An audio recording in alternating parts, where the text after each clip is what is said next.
ಚಂದ್ರೆ UPSC ಯಲ್ಲಿ ಖಾಲಿ ಇರತಕ್ಕಂತ ಅಸಿಸ್ಟೆಂಟ್ ಕಮಾಂಡೆಂಟ್ಸ್ ಹುದ್ದೆಗಳ ನೇಮಕಾತಿಯ ಬಗ್ಗೆ ಇವತ್ತಿನ ಈ ವಿಡಿಯೋದಲ್ಲಿ ಪ್ರತಿಯೊಂದನ್ನು ಕೂಡ ವಿವರವಾಗಿ ನೋಡೋಣ. ಅದೇ ರೀತಿ ಒಂದು ವಿಡಿಯೋನ ಯಾರಾದ್ರೂ ಹೊಸದಾಗಿ ನೋಡ್ತಾ ಇದ್ರೆ ಸಬ್ಸ್ಕ್ರೈಬ್ ಮಾಡ್ಕೊಳ್ಳಿ. ಈ ಒಂದು UPSC ಯಲ್ಲಿ ಖಾಲಿ ಇರತಕ್ಕಂತ ಅಂದ್ರೆ ಒಂದು ಮೇನ್ ಆಗಿ ಅಸಿಸ್ಟೆಂಟ್ ಕಮಾಂಡೆಂಟ್ ಹುದ್ದೆಗಳು ಬಂದ್ಬಿಟ್ಟು ಯಾವುದರಲ್ಲಿ ಖಾಲಿ ಇದಾವ ಅಂದ್ರೆ ಸೆಂಟ್ರಲ್ ಆರ್ಮ್ಡ್ ಪೊಲೀಸ್ ಫೋರ್ಸಸ್ ಅಲ್ಲಿ ಈ ಒಂದು ಹುದ್ದೆಗಳು ಖಾಲಿ ಇರ್ತಾವ. ಇಲ್ಲಿ ಖಾಲಿ ಇರತಕ್ಕಂತ ಹುದ್ದೆಗಳಿಗೆ ಸಂಬಂಧಪಟ್ಟಂತೆ ಅರ್ಜಿನ ಸಲ್ಲಿಸೋದಕ್ಕೆ ಯಾವ ರೀತಿ ಕ್ವಾಲಿಫಿಕೇಶನ್ ಆಗಿರಬೇಕು, ವಯೋಮಿತಿ, ಸೆಲೆಕ್ಷನ್ ಪ್ರೊಸೆಸ್ ಮತ್ತು ಇನ್ನಿತರ ಮಾಹಿತಿ ಬಗ್ಗೆ ನಾವು ಇಲ್ಲಿ ಪ್ರತಿಯೊಂದು ಕೂಡ ಈಗ ಇವರಿಗೆ ನೋಡ್ತಾ ಹೋಗೋಣ. ಮೊದಲಾಗಿ ಇಲ್ಲಿ ಖಾಲಿ ಇರತಕ್ಕಂತ ಹುದ್ದೆಗಳಿಗೆ ಸಂಬಂಧಪಟ್ಟಂತೆ ಅರ್ಜಿ ಸಲ್ಲಿಸುವ ಕೊನೆಯ ದಿನಾಂಕ ಬಂದ್ಬಿಟ್ಟು 25 ಮಾರ್ಚ್ 2025 ತನಕ ನೀವು ಇಲ್ಲಿ ಅಪ್ಲಿಕೇಶನ್ ನ ಹಾಕ್ಬಹುದು. ಅಂದ್ರೆ 25/3/2025 ತನಕ ಅಪ್ಲಿಕೇಶನ್ ನ ಹಾಕ್ಬಹುದು. ಯಾವ ರೀತಿ ಅಪ್ಲಿಕೇಶನ್ ನ ಹಾಕ್ಬೇಕಂದ್ರೆ ಆನ್ಲೈನ್ ಮೂಲಕ ಅಪ್ಲಿಕೇಶನ್ ನ ಹಾಕ್ಬಹುದು. ಆ ಒಂದು ಅಪ್ಲೈ ಮಾಡೋ ಲಿಂಕ್ ಅನ್ನ ನಮ್ಮ ಟೆಲಿಗ್ರಾಮ್ ಗ್ರೂಪ್ ಅಲ್ಲಿ ಕೊಟ್ಟಿರ್ತೀನಿ. ಎಲಿಜಿಬಲ್ ಆಗಿರ್ತಕ್ಕಂತ ಪ್ರತಿಯೊಬ್ಬರು ಕೂಡ ಇಲ್ಲಿ ಅರ್ಜಿನ ಸಲ್ಲಿಸಬಹುದು. ಇನ್ನ ಅರ್ಜಿನ ಸಲ್ಲಿಸೋದಕ್ಕೆ ಯಾರೆಲ್ಲ ಎಲಿಜಿಬಲ್ ಆಗಿರ್ತಾರ ಅದ್ರ ಬಗ್ಗೆ ಕೂಡ ಮಾಹಿತಿಯನ್ನ ನೋಡ್ತಾ ಹೋಗೋಣ. ಇಲ್ಲಿ ಒಂದು ಹುದ್ದೆಗಳಿಗೆ ಸಂಬಂಧಪಟ್ಟಂತ ಇನ್ನೂ ಹೆಚ್ಚಿನದಾಗಿರ್ತಕ್ಕಂತ ಮಾಹಿತಿಯನ್ನು ಕೂಡ ಕೊಟ್ಟಿರ್ತಾರ. ಯಾರೆಲ್ಲ ಅರ್ಜಿನ ಸಲ್ಲಿಸಬೇಕಂತ ಅನ್ಕೊಂಡಿರ್ತೀರಿ ಇಲ್ಲಿ ಕೊಟ್ಟಿರ್ತಕ್ಕಂತ ಮಾಹಿತಿಯನ್ನ ಸರಿಯಾಗಿ ಚೆಕ್ ಮಾಡ್ಕೊಂಡು ಎಲಿಜಿಬಲ್ ಆಗಿರ್ತಕ್ಕಂತ ಪ್ರತಿಯೊಬ್ಬರು ಕೂಡ ಇಲ್ಲಿ ಅರ್ಜಿನ ಸಲ್ಲಿಸಬಹುದು. ಇನ್ನು ಸಪರೇಟ್ ಆಗಿ ಒಂದು ಫೋರ್ಸಸ್ ವೈಸ್ ಎಷ್ಟೆಷ್ಟು ವೇಕೆನ್ಸಿಗಳು ಖಾಲಿದಾವ ಅದ್ರ ಬಗ್ಗೆ ಕೂಡ ಮಾಹಿತಿಯನ್ನ ಕೊಟ್ಟಿದ್ದಾರೆ. ಅದ್ರ ಬಗ್ಗೆ ನಾವಿಲ್ಲಿ ನೋಡ್ತಾ ಹೋಗೋಣ.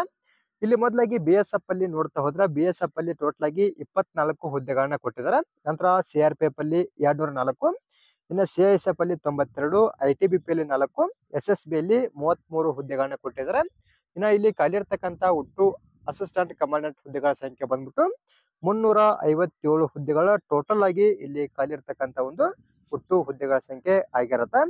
ನೀವು ಇಲ್ಲಿ ಯಾವ ಒಂದು ಫೋರ್ಸ್ ಅಲ್ಲಿ ಅಪ್ಲಿಕೇಶನ್ ಹಾಕ್ಬೇಕಂತ ಅನ್ಕೊಂಡಿರ್ತೀರಿ ಇಲ್ಲಿ ಕೊಟ್ಟಿರ್ತಕ್ಕಂತ ವೇಕೆನ್ಸಿ ಲಿಸ್ಟ್ ಅನ್ನ ಸರಿಯಾಗಿ ಚೆಕ್ ಮಾಡ್ಕೊಂಡು ಅರ್ಜಿನ ಸಲ್ಲಿಸಬಹುದು. ಇನ್ನ ಇಲ್ಲಿ ಖಾಲಿ ಇರ್ತಕ್ಕಂತ ಹುದ್ದೆಗಳಿಗೆ ಸಂಬಂಧಪಟ್ಟಂತೆ ಮಹಿಳಾ ಮತ್ತು ಪುರುಷ ಅಭ್ಯರ್ಥಿಗಳ ಅರ್ಜಿನ ಸಲ್ಲಿಸಬಹುದು. ಇನ್ನ ಒಂದು ಎಕ್ಸಾಮಿನೇಷನ್ ಸೆಂಟರ್ ಬಗ್ಗೆ ಕೂಡ ಕೊಟ್ಟಿರ್ತಾರ. ನಮ್ಮ ಕರ್ನಾಟಕದಲ್ಲೂ ಕೂಡ ಎಕ್ಸಾಮಿನೇಷನ್ ಸೆಂಟರ್ ಇರ್ತಾವ. ನಮ್ಮ ಕರ್ನಾಟಕದವರು ಕೂಡ ಇಲ್ಲಿ ಅರ್ಜಿನ ಸಲ್ಲಿಸಬಹುದು.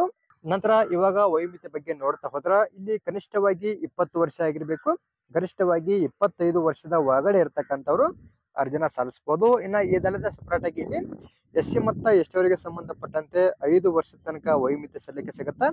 OBC ಅವರಿಗೆ ಸಂಬಂಧಪಟ್ಟಂತೆ ಇಲ್ಲಿ 3 ವರ್ಷದ ತನಕ ಒಂದು ವಯೋಮಿತಿ ಸಲ್ಲಿಕೆಯನ್ನು ಕೂಡ ಸಿಗತಕ್ಕಂಥದ್ದು. ಇನ್ನ ಅರ್ಜಿನ ಸಲ್ಲಿಸೋದಕ್ಕೆ ಯಾವ ರೀತಿ ಎಜುಕೇಶನ್ ಕ್ವಾಲಿಫಿಕೇಶನ್ ಆಗಿರ್ಬೇಕು ಅದ್ರ ಬಗ್ಗೆ ನಾವು ಇಲ್ಲಿ ಮಾಹಿತಿಯನ್ನ ನೋಡ್ತಾ ಹೋಗೋಣ. ಇಲ್ಲಿ ಡಿಗ್ರಿ ಪಾಸ್ ಆಗಿರ್ತಕ್ಕಂತ ಅಭ್ಯರ್ಥಿಗಳ ಅರ್ಜಿನ ಸಲ್ಲಿಸಬಹುದು. ಅಂದ್ರೆ ನಿಮ್ದು ಇಲ್ಲಿ ಯಾವುದೇ ಪದವಿ ಆಗಿದ್ರೆ ಸಾಕು ನೀವು ಇಲ್ಲಿ ಡೈರೆಕ್ಟ್ ಆಗಿ ಅಪ್ಲಿಕೇಶನ್ ನ ಹಾಕ್ಬೋದಾಗಿರತ್ತೆ. ಕರೆಕ್ಟ್ ಆಗಿ ನಾನು ಇವಾಗ ಹೇಳ್ತಕ್ಕಂತ ಒಂದು ಮಾಹಿತಿಯನ್ನ ಚೆಕ್ ಮಾಡ್ಕೊಂಡು ಎಲಿಜಿಬಲ್ ಆಗಿರ್ತಕ್ಕಂತ ಪ್ರತಿಯೊಬ್ಬರು ಕೂಡ ಇಲ್ಲಿ ಅರ್ಜಿನ ಸಲ್ಲಿಸಬಹುದು ಆಗಿರುತ್ತೆ.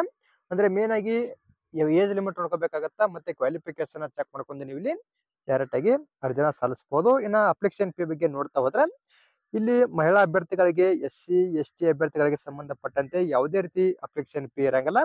ಇಲ್ಲಿ ಕೊಟ್ಟಿರ್ತಕ್ಕಂತ ಅಭ್ಯರ್ಥಿಗಳನ್ನ ಬಿಟ್ಟು ಮಿಕ್ಕಿದ ಎಲ್ಲಾ ಅಭ್ಯರ್ಥಿಗಳಿಗೆ ಸಂಬಂಧಪಟ್ಟಂತೆ 200 ರೂಪಾಯಿ ಫೀ ಇರುತ್ತೆ. ಈ ಒಂದು 200 ರೂಪಾಯಿ ಫೀ ನೀವು ಇಲ್ಲಿ ಆನ್ಲೈನ್ ಮೂಲಕ ಅರ್ಜಿನ ಸಲ್ಲಿಸುವಾಗಲೇ ಪೇ ಮಾಡಬೇಕಾಗತ್ತ.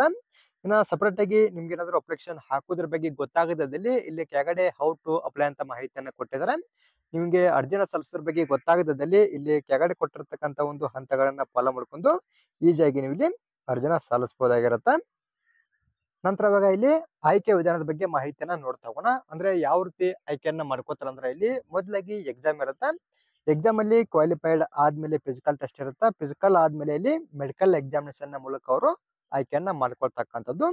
ಇಲ್ಲಿ ಎಕ್ಸಾಮ್ಗೆ ಸಂಬಂಧಪಟ್ಟಂತ ಮಾಹಿತಿಯನ್ನು ಕೂಡ ಕೊಟ್ಟಿದ್ದಾರೆ. ಅಂದ್ರೆ ಇಲ್ಲಿ ಎಕ್ಸಾಮಿನೇಷನ್ ಯಾವಾಗ ಬರ್ಬೋದು ಅಂತ ಕೂಡ ಕೊಟ್ಟಿರ್ತಾರ. 3 ಆಗಸ್ಟ್ 2025 ಈ ಒಂದು ಪರೀಕ್ಷೆ ಇರುತ್ತಾ ಅಂತ ಕೂಡ ಮಾಹಿತಿಯನ್ನ ಕೊಟ್ಟಿದ್ದಾರೆ. ಇನ್ನ ನಂತರ ಇಲ್ಲಿ ಯಾವ ರೀತಿ ಸಿಲೆಬಸಸ್ ಇರುತ್ತಾ ಅದ್ರ ಬಗ್ಗೆನೂ ಕೂಡ ನೀವು ಇಲ್ಲಿ ಚೆಕ್ ಮಾಡ್ಕೋಬೇಕಾಗತ್ತೆ.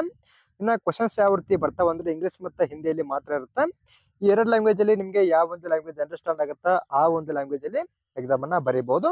ಇದು ಪೇಪರ್ ಫಸ್ಟ್ ಗೆ ಸಂಬಂಧಪಟ್ಟಂತೆ 250 ಮಾರ್ಕ್ಸಿಗೆ ಎಕ್ಸಾಮ್ ಅನ್ನ ಬರೀಬೇಕು. ಇನ್ನ ಪೇಪರ್ 2 ಗೆ ಸಂಬಂಧಪಟ್ಟಂತೆ ಕೂಡ ಕೊಟ್ಟಿದ್ದಾರೆ. ಜನರಲ್ ಸ್ಟಡೀಸ್, essay ಮತ್ತು ಕಾಂಪಿಟೇಷನ್ ಕೂಡ ಇರುತ್ತೆ. ಇದನ್ನ ನೀವು ಇಲ್ಲಿ 200 ಮಾರ್ಕ್ಸಿಗೆ ಎಕ್ಸಾಮ್ ಅನ್ನ ಬರೀಬೇಕಾಗತ್ತ. ಇನ್ನ ಒಂದು ಎಕ್ಸಾಮಿನೇಷನ್ ಅಲ್ಲಿ ಕ್ವಾಲಿಫೈಡ್ ಆದ್ಮೇಲೆ ಮುಂದಿನ ಹಂತದಲ್ಲಿ ಫಿಸಿಕಲ್ ಟೆಸ್ಟ್ ಕೂಡ ಇರುತ್ತೆ. ಒಂದು ಫಿಸಿಕಲ್ ಟೆಸ್ಟ್ ಬಂದ್ಬಿಟ್ಟು ಯಾವ ರೀತಿ ಇರುತ್ತೆ ಅದ್ರ ಬಗ್ಗೆ ನಾವಿಲ್ಲಿ ಮಾಹಿತಿನ ನೋಡ್ತಾ ಹೋಗೋಣ.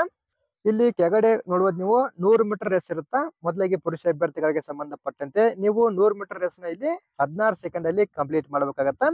ಇನ್ನು 800 ಮೀಟರ್ ರೇಸ್ ಇರುತ್ತಾ, ಇದನ್ನು ಕೂಡ ಇಲ್ಲಿ 3 ನಿಮಿಷ 45 ಸೆಕೆಂಡ್ ಅಲ್ಲಿ ಕಂಪ್ಲೀಟ್ ಮಾಡಬೇಕು. ಇನ್ನು ಲಾಂಗ್ ಜಂಪ್ ಇರುತ್ತಾ, 3.5 ಮೀಟರ್ ಲಾಂಗ್ ಜಂಪ್ ಅನ್ನ 3 ಚಾನ್ಸ್ ಅಲ್ಲಿ ಕಂಪ್ಲೀಟ್ ಮಾಡಬೇಕು. ಇನ್ನು ಶಾರ್ಟ್ ಪುಟ್ ಕೂಡ ಇರುತ್ತೆ. 7.26 kg ನೀವು ಇಲ್ಲಿ 4.5 ಮೀಟರ್ ದೂರವನ್ನ ನೀವು ಇಲ್ಲಿ ಎಸಿಬೇಕಾಗತ್ತಾ. ಇದು ಶಾರ್ಟ್ ಪುಟ್ ಇರುತ್ತಾ. ಟೋಟಲ್ ಆಗಿ ನಿಮಗೆ 3 ಚಾನ್ಸ್ ಇರ್ತಾವ. 3 ಚಾನ್ಸ್ ಅಲ್ಲಿ ಇದನ್ನ ನೀವು ಇಲ್ಲಿ ಕಂಪ್ಲೀಟ್ ಮಾಡಬೇಕಾಗತ್ತಾ. ಇಷ್ಟು ಪುರುಷ ಅಭ್ಯರ್ಥಿಗಳಿಗೆ ಸಂಬಂಧಪಟ್ಟಂತೆ ಫಿಸಿಕಲ್ ಇರುತ್ತೆ. ಇನ್ನು ಮಹಿಳಾ ಅಭ್ಯರ್ಥಿಗಳಿಗೆ ಸಂಬಂಧಪಟ್ಟಂತೆ ಯಾವ ರೀತಿ ಫಿಸಿಕಲ್ ಟೆಸ್ಟ್ ಇದೆ ಅಂದ್ರೆ ಅವ್ರಿಗೂ ಕೂಡ ನೋಡ್ತಾ ಹೋಗೋಣ. ಇಲ್ಲಿ 100 ಮೀಟರ್ ರೇಸ್ಗೆ ಸಂಬಂಧಪಟ್ಟಂತೆ ಅವರು 18 ಸೆಕೆಂಡ್ ಅಲ್ಲಿ ನೀವು ಈ ಒಂದು ರನ್ನಿಂಗ್ ಅನ್ನ ಕಂಪ್ಲೀಟ್ ಮಾಡಬೇಕು. ಮತ್ತೆ 800 ಮೀಟರ್ ರೇಸ್ ನೀವು ಇಲ್ಲಿ 4 ನಿಮಿಷ 45 ಸೆಕೆಂಡ್ ಅಲ್ಲಿ ಕಂಪ್ಲೀಟ್ ಮಾಡಬೇಕು. ಲಾಂಗ್ ಜಂಪ್ ಕೂಡ ಇರುತ್ತೆ. ಲಾಂಗ್ ಜಂಪ್ ಬಂದ್ಬಿಟ್ಟು 3 ಮೀಟರ್ ಲಾಂಗ್ ಜಂಪ್ ಇರುತ್ತಾ, ಇದನ್ನ ನೀವು ಇಲ್ಲಿ 3 ಚಾನ್ಸ್ ಅಲ್ಲಿ ಕಂಪ್ಲೀಟ್ ಮಾಡಬೇಕಾಗತ್ತಾ. ಇಷ್ಟು ಒಂದು ಫಿಸಿಕಲ್ ಗೆ ಸಂಬಂಧಪಟ್ಟಂತ ಮಾಹಿತಿಯನ್ನ ಕೊಟ್ಟಿದ್ದಾರೆ. ಯಾರೆಲ್ಲ ಅರ್ಜಿನ ಸಲ್ಲಿಸ್ತಾ ಇರ್ತೀರಿ ನೀವು ಕೂಡ ಚೆಕ್ ಮಾಡ್ಕೊಂಡು ಅಪ್ಲಿಕೇಶನ್ ನ ಹಾಕ್ಬೋದು. ಇನ್ನು ಫಿಸಿಕಲ್ ಟೆಸ್ಟ್ ಆದ್ಮೇಲೆ ಇಲ್ಲಿ ಇಂಟರ್ವ್ಯೂ ಅಥವಾ ಪರ್ಸನಾಲಿಟಿ ಟೆಸ್ಟ್ ಕೂಡ ಇರುತ್ತಾ. ಇನ್ನು ಇದಾದ್ಮೇಲೆ ಇಲ್ಲಿ ಮೆಡಿಕಲ್ ಎಕ್ಸಾಮಿನೇಷನ್ ಇರುತ್ತೆ. ಮೆಡಿಕಲ್ ಅಲ್ಲಿ ಕ್ವಾಲಿಫೈಡ್ ಆದ್ಮೇಲೆ ಅವರು ಫೈನಲ್ ಆಗಿರ್ತಕ್ಕಂಥ ಮೆರಿಟ್ ಅನ್ನ ಇಲ್ಲಿ ಬಿಡುಗಡೆ ಮಾಡತಕ್ಕಂಥದ್ದು. ಇನ್ನ ಒಂದು ಎಕ್ಸಾಮ್ ಗೆ ಸಂಬಂಧಪಟ್ಟಂತ ಸಿಲೆಬಸ್ ಬಗ್ಗೆ ನಿಮ್ಗೆ ಇನ್ನೂ ಹೆಚ್ಚಿನದಾಗಿರತಕ್ಕಂತ ಮಾಹಿತಿಗಳು ಬೇಕಿದ್ರ ಇಲ್ಲಿ ಕೂಡ ಅವರು ಕೆಳಗಡೆ ಕೊಟ್ಟಿರ್ತಾರೆ.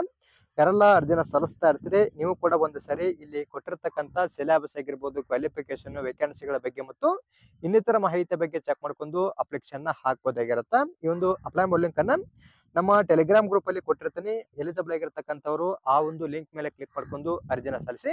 ನಿಮ್ಗೆ ಏನಾದ್ರು ಈ ಒಂದು ಹುದ್ದೆಗಳಿಗೆ ಸಂಬಂಧಪಟ್ಟಂತೆ ಇನ್ನೂ ಹೆಚ್ಚಿನದಾಗಿರ್ತಕ್ಕಂಥ ಮಾಹಿತಿಗಳು ಅಥವಾ ಏನಾದ್ರು ಡೌಟ್ಗಳಿದ್ರೆ ಕಮೆಂಟ್ ಮಾಡಿ. ಅದ್ರ ಬಗ್ಗೆನೂ ಕೂಡ ಮತ್ತಷ್ಟು ಮಾಹಿತಿನ ತಿಳಿಸ್ಕೊಡ್ತೀನಿ. ಅದೇ ರೀತಿ ಈ ಒಂದು ಮಾಹಿತಿ ತಮ್ಗೆ ಇಷ್ಟವಾದಲ್ಲಿ ನಮ್ಮ ಚಾನಲ್ ನ ಸಬ್ಸ್ಕ್ರೈಬ್ ಮಾಡ್ಕೊಳ್ಳಿ, ಹಾಗೆ ಲೈಕ್ ಮಾಡ್ರಿ. ನಿಮ್ಮ ಸ್ನೇಹಿತರು ಕೂಡ ಶೇರ್ ಮಾಡಿ, ಅವರು ಕೂಡ ಇಲ್ಲಿ ಖಾಲಿ ಇರತಕ್ಕಂಥ ಹುದ್ದೆಗಳಿಗೆ ಸಂಬಂಧಪಟ್ಟಂತೆ ಅರ್ಜಿನ ಸಲ್ಲಿಸಲಿ. ಅದೇ ರೀತಿ ಮತ್ತೆ ಮುಂದಿನ ವಿಡಿಯೋದಲ್ಲಿ ಭೇಟಿ ಆಗೋಣ. Thanks for watching.